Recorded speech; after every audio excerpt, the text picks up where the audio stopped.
Awatin mo na nga, Dre. Awatin mo.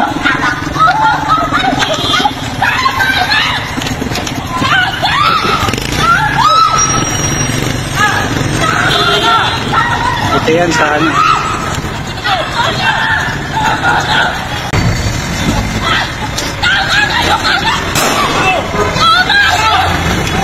Ano ba yan? Paulit-ulit na lang ba ang road rage na yan? Lagi ko naman sinasabi na iwasan po natin ang road rage. Kasi po, wala pong magandang maidudulot yan sa atin. Iwasan po natin ang road rage, mga kaibigan. Oh God, please, no! No! No! No!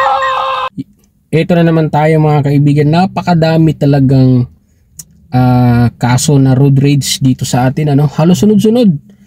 Then meron pa akong napanood isa pa. At saka itong video na to, ito yung last. Actually, madami po akong napapanood na road rage. Kaya lagi ko sinasabi sa mga vlog ko na pag nandiyan po tayo sa kalye, mahabang pasensya po yung ating babaunin, mga kaibigan. Kasi iba't ibang mga tao po yung naandyan sa kalsada. Iba't ibang tao, iba't ibang pag-uugali.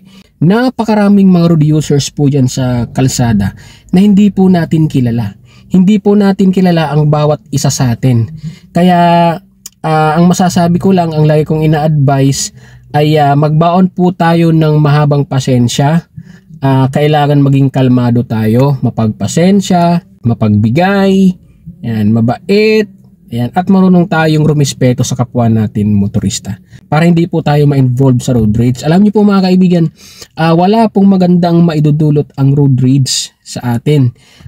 Puro problema lang po ang pwedeng maidulot yan sa atin. Dagdag problema lang yan. Kung hindi ka magbabayad dahil may nadamage kang property, o di kaya na may ma-injury ka, o di kaya na may pwedeng maging katapusan ng buhay mo dyan sa kalye. Kasi kagaya ng sinabi ko, hindi po natin kilala ang bawat isa sa atin dyan. Kaya be a defensive driver. Kasama na dyan yung respeto sa bawat isa. Masunurin sa mga batas trapiko. Mapagbigay, mabait, at kalmado. Yan. Para ligtas po tayo sa kalsada, disiplina lang po ang ating kailangan dyan. Anyway, sa mga hindi po pala nakakilala sa akin, ako po si Archie.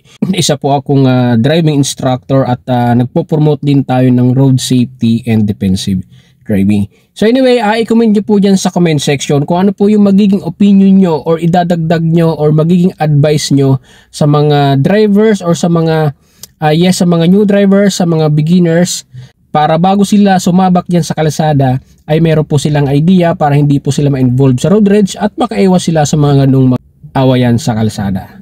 So i-comment nyo po dyan sa ibaba. And then let's find out kung ano yung masasabi na naman ng iba nating mga kababayan dyan. Bye-bye!